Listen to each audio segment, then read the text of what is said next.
They wanna know about Islam, we'll give them da'wah. They wanna know what a Muslim does, we'll give them da'wah. When they wanna hate on our deen, we'll give them da'wah. Who's the one and only?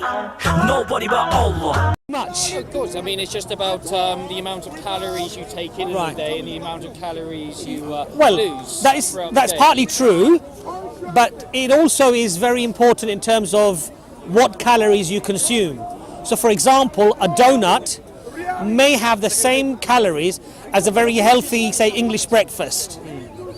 But the donut will be broken down and the sugars will be absorbed, and you'll put on weight more than if you'd eaten the same calories in a. Yes, that is true. I need to know a lot more about the health side of this issue. Yes. I focus primarily on the ethical stance. I know a lot about. It's not really a debate. It's more of a friendly chat, really. A friendly chat. Do you think it's morally wrong to consume egg? In my example, for example, I had a lovely area. I think there's 2 chickens at a time. Most of my garden to live in, they had the best food I could give them, and treats. I used to farm mealworms to give them as well. Is that all right? I would say, what's the reason you would be having the chicken in the first place? To eat the egg. So you're basically treating the animal as an object that can provide for you, rather than actually just looking. But you're making a moral. You're making a moral argument. Which, as I said to you, is a subjective argument, and that is why I'm telling you that for it to be objective, it needs to come from an objective source. But it doesn't have to be objective, though. Because morality is subjective is a very easy thing to say when we're not the victims. Yes.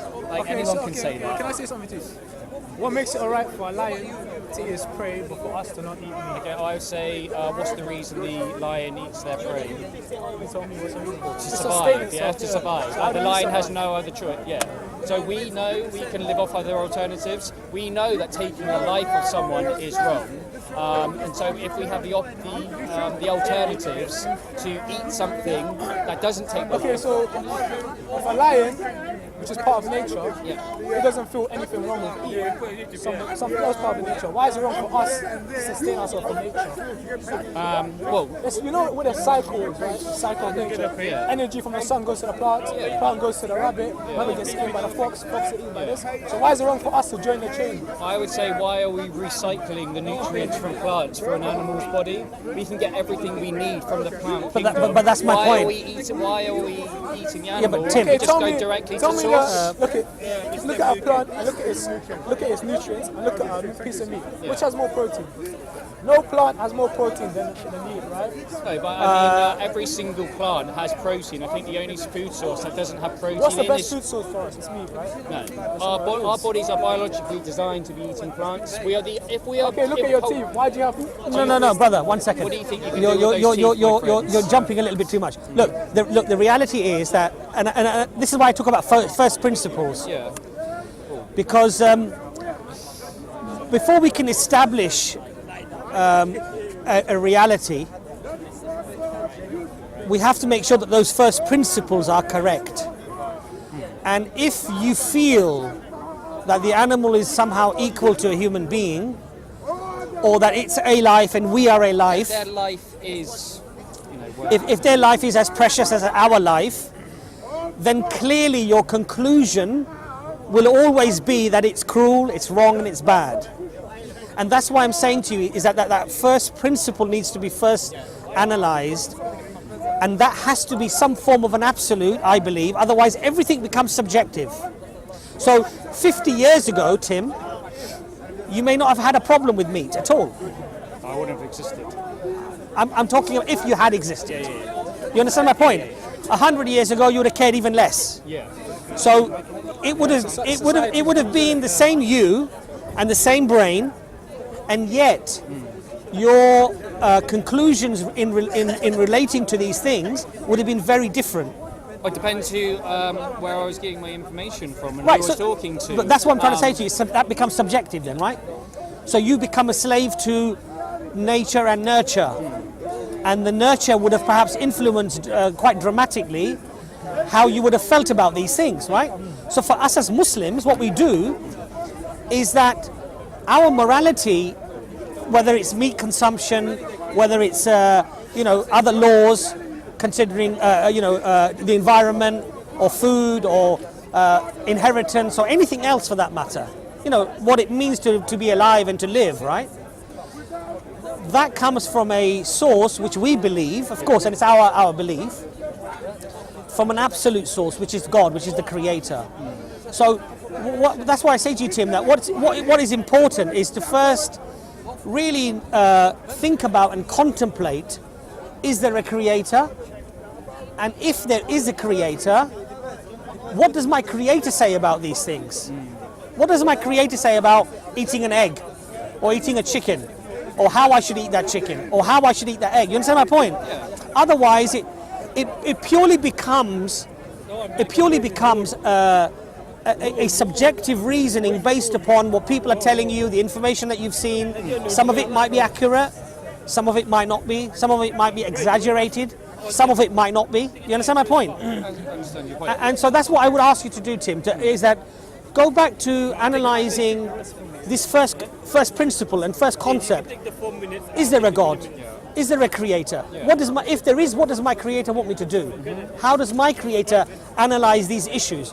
Because as a fallible human being, both of us, we can clearly make many mistakes. You understand my point? I like to think we're all a product of our environment, we're a product of our social conditioning. Yes.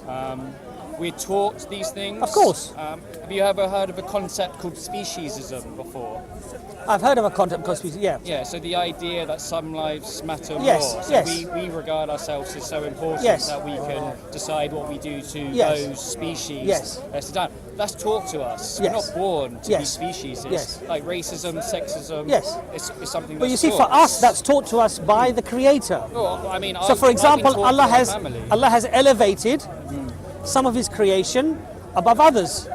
Allah has elevated some human beings above other human beings. Yeah. You understand my point? Yeah. So for example, for us, the prophets, the messengers that were sent down, were elevated above all other human beings.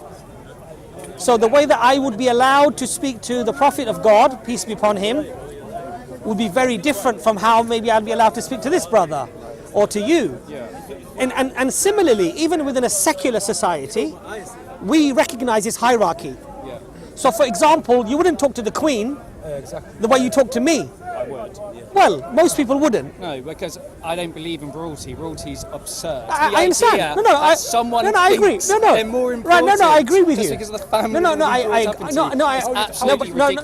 agree with you. No, but I agree with you. I agree with you. But for example, you go to a court of law, Yeah, and there's a judge there. There's authority. There's authority, and you would have respect for the authority. Yeah.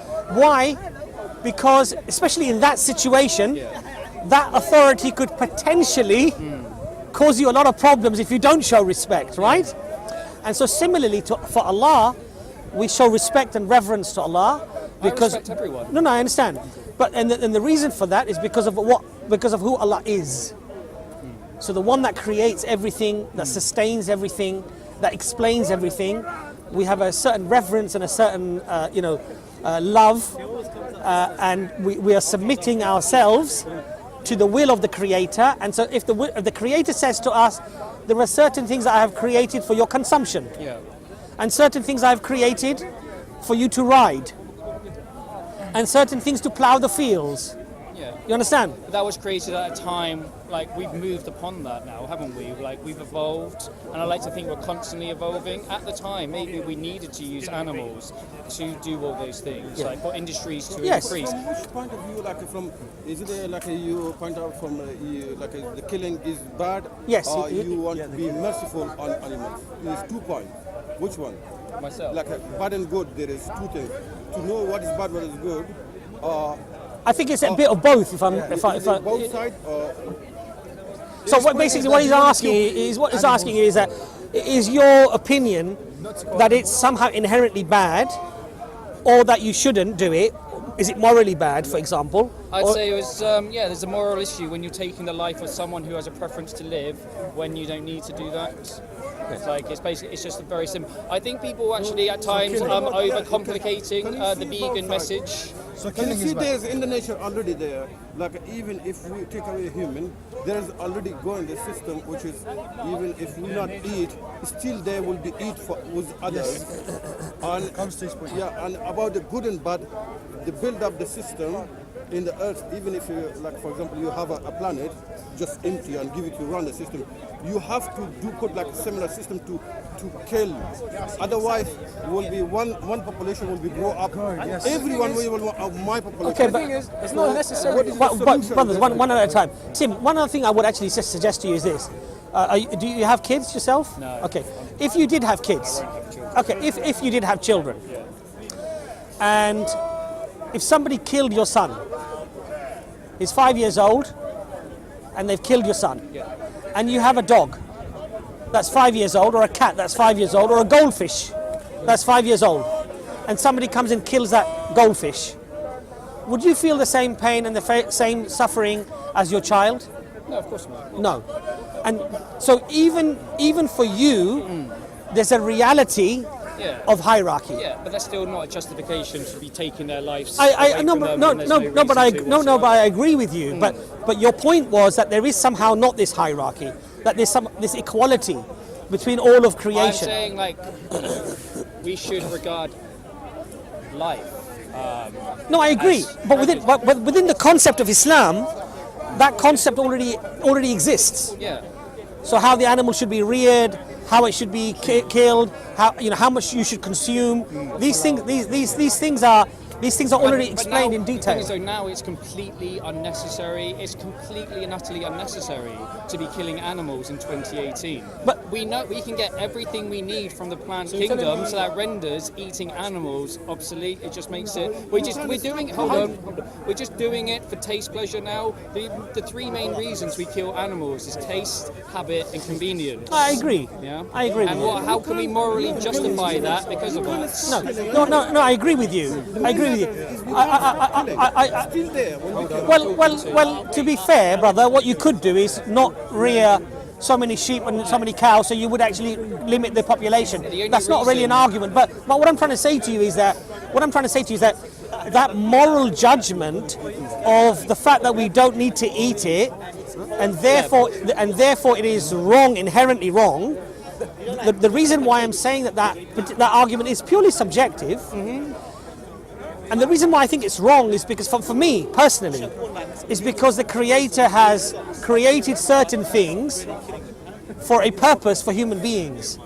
And eggs and milk and these things are a mercy to us from God as a food source. But that doesn't know. No, look, this is the caveat. And this is the amazing thing about Islam. That just because Allah has made something halal does not mean that you should do it. Of course, yeah, we're Okay. the ones playing God's Right, now. no. We're the ones. So let me bringing just animals into explain existence. what I mean by that. So, for example, if you prove scientifically that processed meats in sausages, for example, cause bowel cancer and increase the risk of cancer because of how we're rearing them, what we're feeding them, how we're processing them. You understand my point? Yeah. Then Islamically, it would be incumbent upon you not to eat those sort of foul meats. Yeah. You understand my point? Yeah. But Islam is about moderation. And the Prophet Muhammad ﷺ said, do not take your religion to extremes. And life is like that. I think one extreme is no fish, no meat, no nothing, and saying that it's somehow inherently cruel and bad to have any, in any circumstance. And I think the other extreme is to have it all the time like we're having it now. Well, can I just put it to you? So my position is not killing animals, basically. Yes. So what do you think sounds more extreme? Stabbing an animal in the throat for no reason, or not stabbing the animal in the throat? What's more extreme? But you see- what's the more extreme position? But you see, Tim, even your terms that you've just used there. That's what we do. We stab animals in the throat. Well, You don't actually. All right, we'll slash the You animal's slash the animal's throat, you cut the animal's Fine. throat, right. And as the brother was explaining to you that he rears his own chickens, right? And he was saying literally they're playful, Yeah. and the knife literally is just one swipe, and the animal is unconscious. But you're Now, still taking the life I understand that. for no reason. No. Well, you are. The reason is that you're going to consume that animal. But you have options. You have other alternatives. No, but you're saying inherently that you're saying that inherently as an absolute that even under that situation that would be cruel. And my argument to you, with respect, Tim, is that though I accept a lot of what you say about slaughterhouses, about how we consume meat today, I totally accept that. And that's why Well, that's why I asked, what's an acceptable amount? Because say I've used this analogy a couple of times, and a few people have stormed off when I've used it. Yes. But say hypothetically, you have a man that beats his wife 7 days a week. Yes. And he goes to you, all right, I just reduce it. I just do it 2 days, 2 days a week, yes. Will you be happy with that? Of course Would you not. promote for 0 course days not. of the week? Of course not. So when it comes to a moral issue, Yes. we don't talk about say bigger cages and Yes. reducing it to a certain, Yes. like limiting it. Yes. We're talking about abolishing it. yes. But Tim, you see the problem there is that you've made a comparison between no, analogy. yeah, it's an analogy, but the problem with Saying analogy the same thing. No, but the problem with analogies is that they're not a glove fit, right? They may explain something, or actually they might not. They might seem reasonable. On the face of it, that might seem quite reasonable, yeah? But I think inherently, the majority of human beings on this planet would probably agree that it's wrong to beat your wife. Yeah. But you will not find the majority of human beings on the planet who would say that it is inherently, as an absolute, wrong to kill an animal and eat the animal. When it's for no reason, though. Well, What's the reason you eat animals? well, I don't. I haven't for quite a few months now Yeah. because of the Well, you reasons said that. you eat fish. Yeah, I do. Yes, I Yeah, do. so what's yes. the reason you eat fish? I eat it for nutritional benefit. Yeah. Because I like the taste. So would you say your taste buds are more important than the life of someone else? No, I wouldn't say that. But what I would say is this, though. What I would say is this. What I would say is that, again, for me as a Muslim, my moral code and standard doesn't come from the whims of society. Because society. I don't know, nor is mine, because as I said to you, if you were born 100 years ago, same brain, same Tim, Yeah. but you may have been quite happy eating meat. You might say that, but you see, look, has vegetarianism and veganism dramatically grown in the last, say, 50 years? Social media with education, when Right. people are educated to the fact Right. that we know it's completely Right. unnecessary to eat animals, Yes. people don't want to do that. So- when slicing an Right. animal's throat Yes. for absolutely no reason Yes. whatsoever, Yes. just because we like the way Yes. they taste, how can we morally justify So doing therefore, that? We people. can't. So therefore, it's not an absolute, and that education, those videos, that all the other stuff that people have been shown, has influenced their morality. Well, I mean, it's just waking ourselves up to the realities of those industries. Those industries only exist because we pay for them to No, exist. I understand As that. the consumer, we are the ones that dictate if they exist or not. Yeah. As the consumer, we have all the power. Once we stop giving them money, once we stop doing that, once we stop telling them, to kill animals because we like the way they taste, they go away, they change industries. Supply will always follow demand. Yes. And as the individual, it's our responsibility to Yes. take, we have to take Look, responsibility for those individual I agree. actions. I agree with some of what you said, but that wasn't my point. My point was that we can clearly demonstrate and see how this was not intrinsic morality understood by those individuals. It was something that actually, over the decades, has been influenced by an external